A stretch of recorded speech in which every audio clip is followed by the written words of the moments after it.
Dans cette vidéo, je vais utiliser Minikube et un compte root.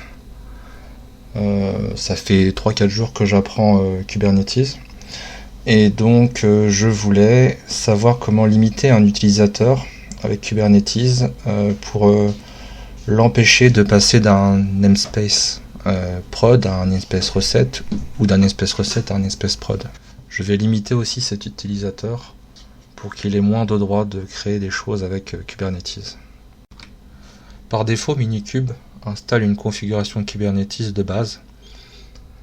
On peut le voir soit par le fichier dans l'utilisateur. Actuellement, je suis sur l'utilisateur root, donc qui se trouve dans root.kube, c'est donc le fichier caché du dossier personnel de root, et un fichier qui s'appelle config. Ensuite, on peut le voir aussi par la commande Kubernetes kubectl get config view, et dedans on peut revoir on peut voir ce qu'il nous a donné par défaut, donc un cluster qui se nomme Minikube, un contexte qui prend en compte le cluster Minikube et aussi l'utilisateur par défaut qui s'appelle Minikube et le namespace qui s'appelle default qui est donné par défaut. Voilà, l'utilisateur il est précisé ici, donc le name c'est donc le nom de l'utilisateur Minikube. Un détail très important aussi, c'est que current context nous impose directement où est-ce qu'on est. Lorsqu'on se connecte avec l'utilisateur qui a ce fichier là, on se retrouve directement sur le contexte qu'il faut, et c'est grâce à ce contexte qu'on va pouvoir limiter la personne. Prenons donc un schéma. Nous voyons que le contexte que j'explique en haut a besoin d'un utilisateur et d'un namespace. Pour aller jusqu'au bout de la logique, on va lui ajouter un rôle qui lui permet seulement de lire les pods, mais pas plus. Alors pour relier les rôles à un utilisateur, on utilise un service account. Avant de créer le nôtre, on va déjà regarder s'il y a un service account. Donc SA pour service account, get pour les obtenir.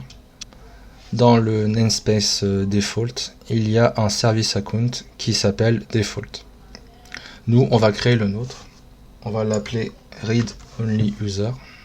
Comme tout ce qu'on fait, on va l'appeler read only user à chaque fois. On peut maintenant regarder s'il a été créé. Oui, il y a un read only user, un service account qui s'appelle read only user. Dedans, il y a un secret, c'est en fait une clé secrète qui est le token.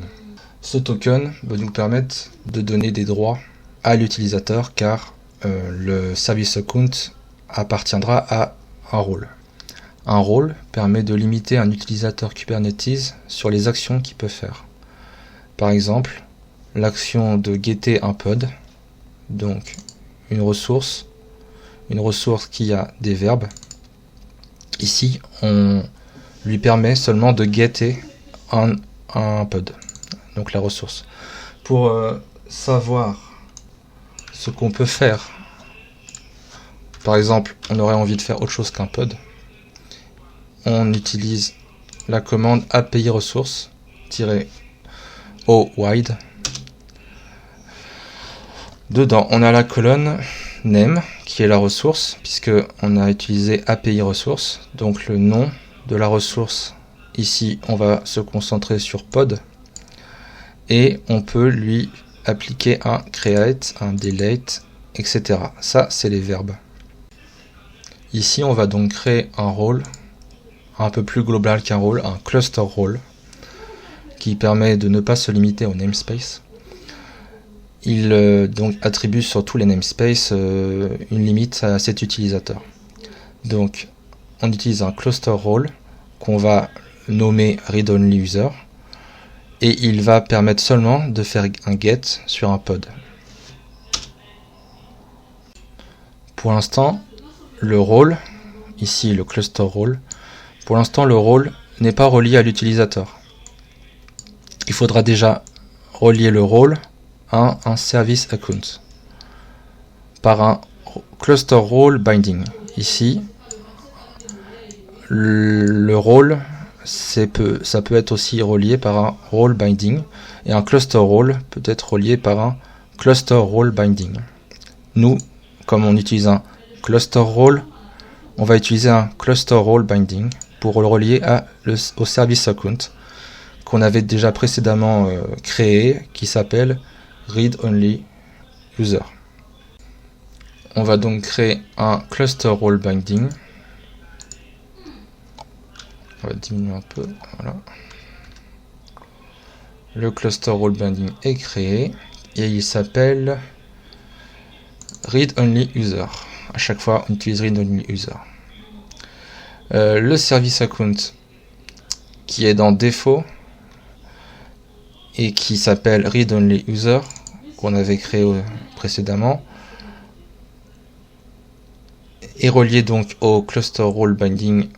Donc le cluster role binding plutôt relie le cluster role au service account. Voilà. Et le cluster role ici, on l'a créé juste au-dessus. Donc sur le schéma, ça correspond bien. Le role binding fait la liaison entre le role et le service account. On va donc créer un utilisateur, mais avant de le créer, on a besoin du token du service account. Parce que la commande, elle ressemble à ceci. Par exemple, pour créer l'utilisateur Bob, donc un utilisateur Kubernetes, qui donc se crée avec cette crédentiale, on crée seulement l'utilisateur. Et pour le limiter, on le relie au token du service account. Le token étant un secret, il faut aller le chercher dans les secrets, mais c'est une clé. Quel est le nom de la clé? On peut l'obtenir en allant voir le détail du service account, qui est abrégé en SA.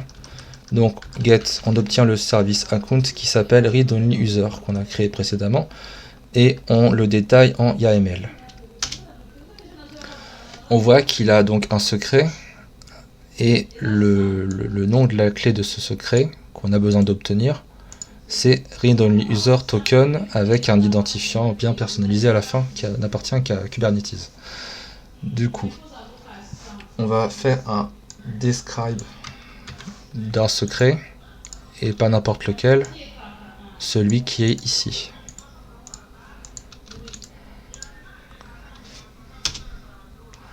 On obtient donc le token qu'on va pouvoir enregistrer dans une variable token. Donc token égale le token qui finit par UW. Donc le token qui finit par UW, ça va, j'en ai pas oublié, on l'enregistre dans token. On peut maintenant revenir sur la commande qu'on avait besoin pour créer l'utilisateur. C'est donc celle-ci. Un petit clear, ce serait quand même bien. Donc clear. On a besoin donc de créer un utilisateur qui s'appelle Bob et qui sera limité par rapport au service account qui lui appartient à un rôle par un role binding. Même si c'est du cluster. J'arrondis un peu les choses.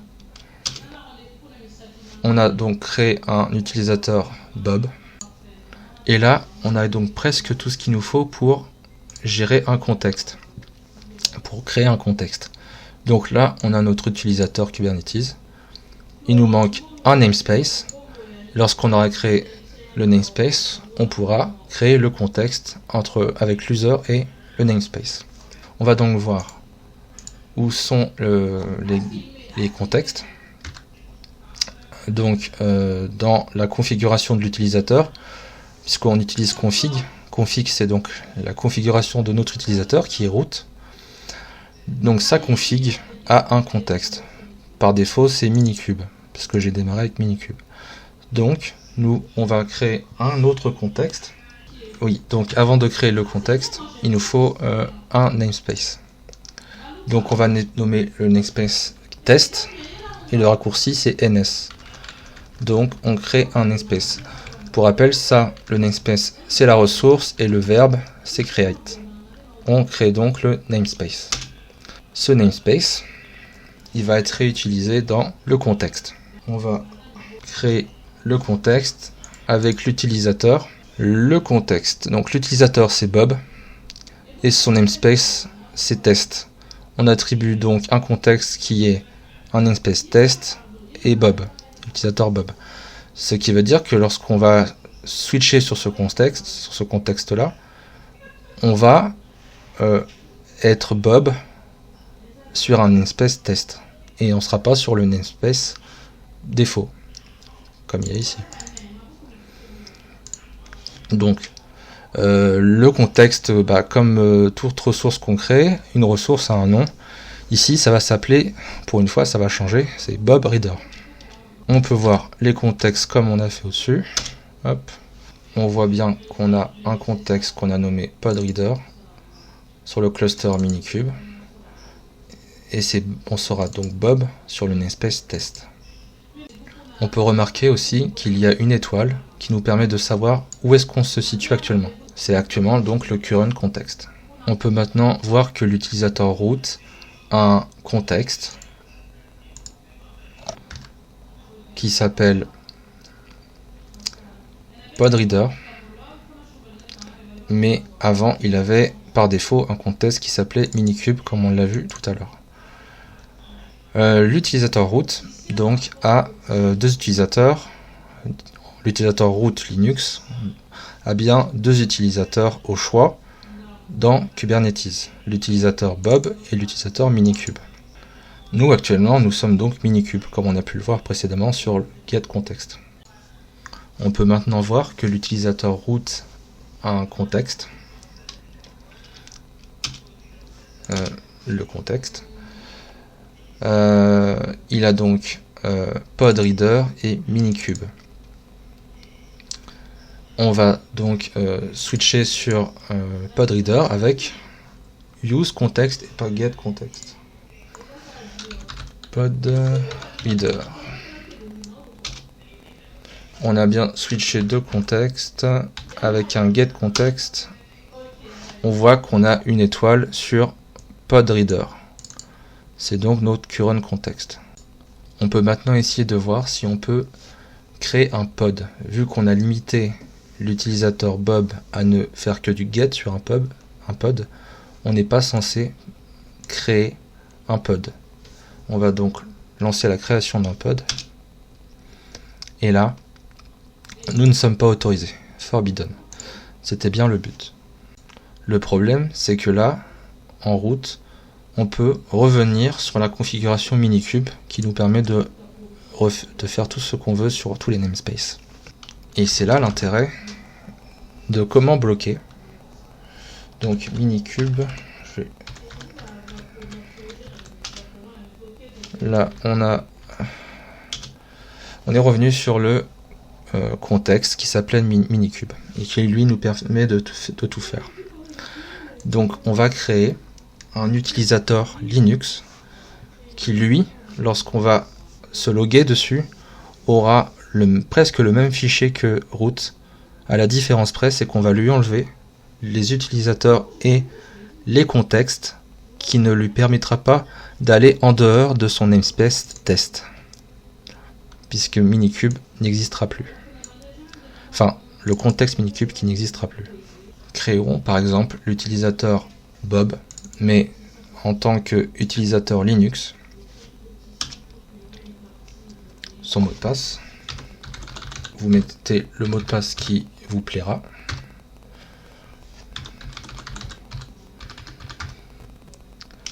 Le reste, on n'en a pas besoin. On va maintenant, on va copier la configuration. On va faire un peu de propre.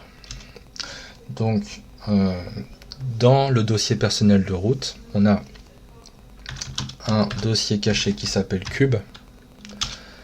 Dans ce dossier, on a une clé. Non, c'est pas dans ce dossier-là. avec Minikube, c'est dans le dossier du dessus, c'est Minikube.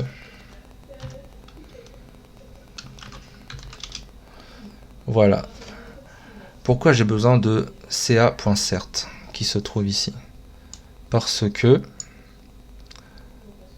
la config de Cube contient ce certificat pour faire référence à tout ce qu'on a démarré avec Minikube, pour faire court.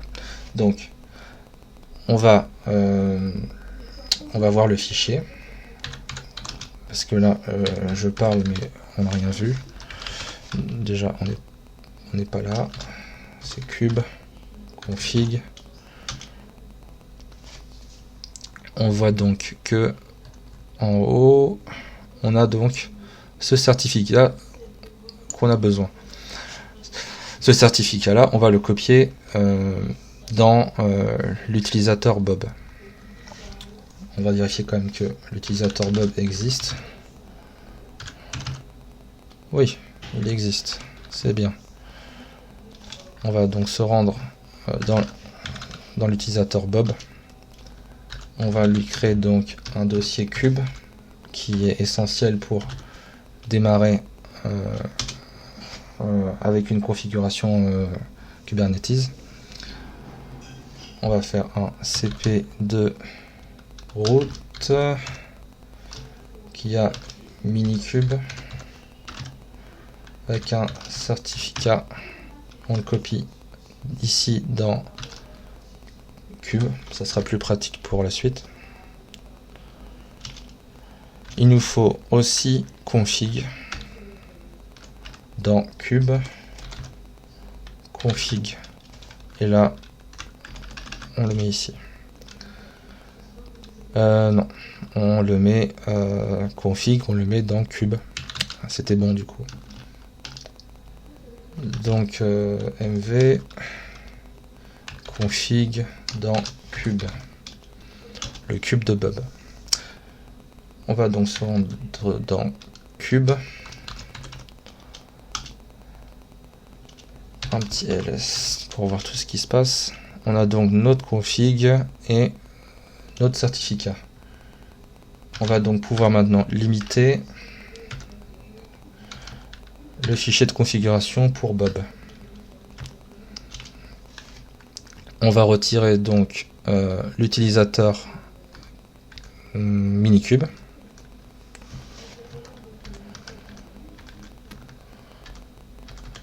Voilà. Il nous reste donc Bob. Il nous faut retirer le contexte Minikube.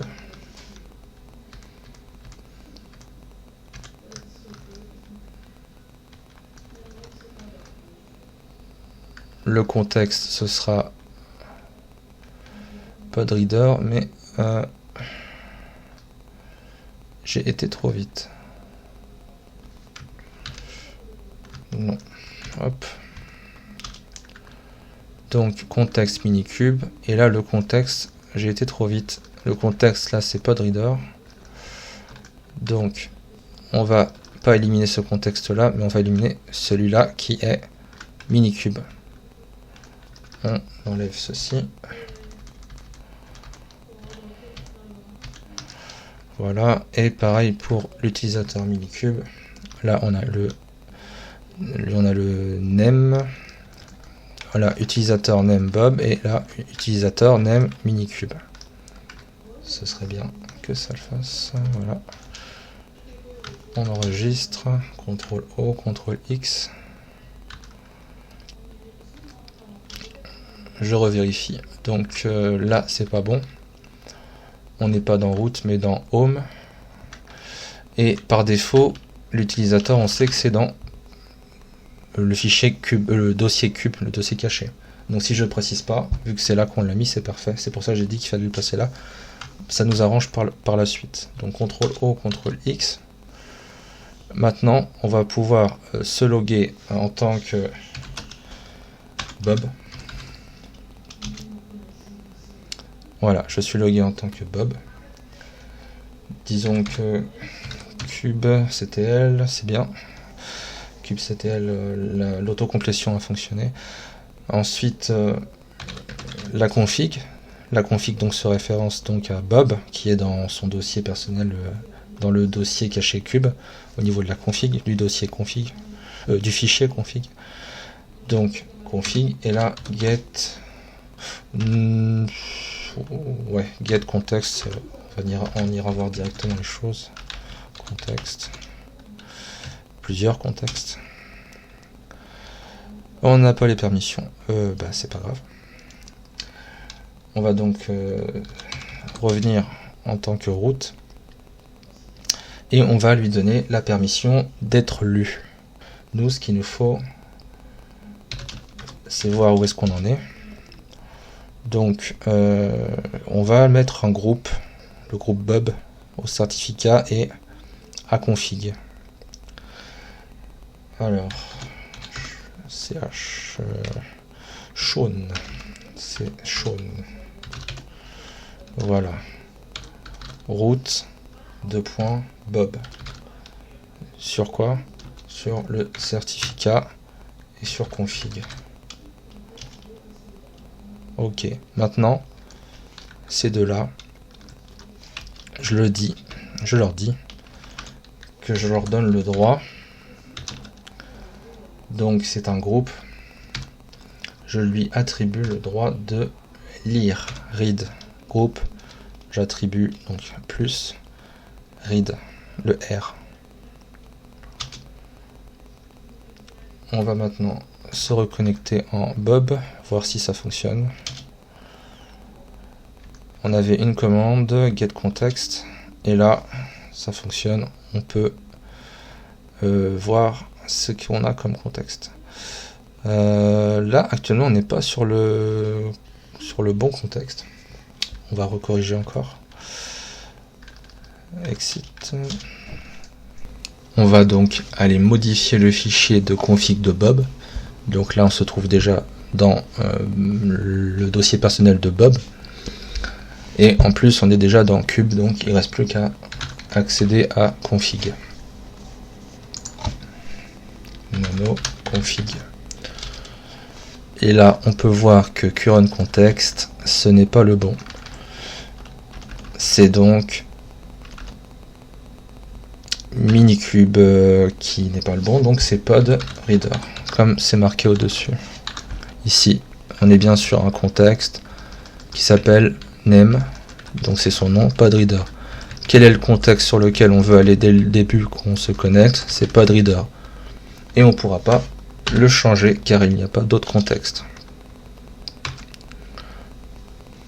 su-bob.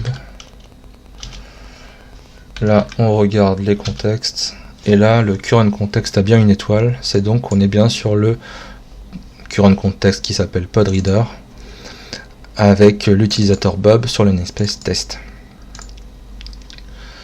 Et là si on voulait créer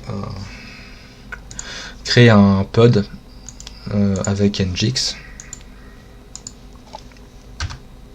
on peut pas. Et est-ce qu'on peut tricher? Est-ce qu'on peut changer de contexte? Normalement non. Donc kubectl config. Donc là on est bien sur la config de Bob, donc par rapport à son fichier config de son dossier personnel. Donc kubeconfig, voilà, et use. Là pour switcher de contexte c'est un use. Contexte au singulier. Et on sait que c'était minikube. Minikube. Hop. Et là on ne peut pas. Donc on va modifier le fichier, et là aussi on ne peut pas puisqu'il n'est pas en écriture. Nano cube config, et là on voit que on est limité, on ne peut pas écrire dessus. Le message est bien rouge.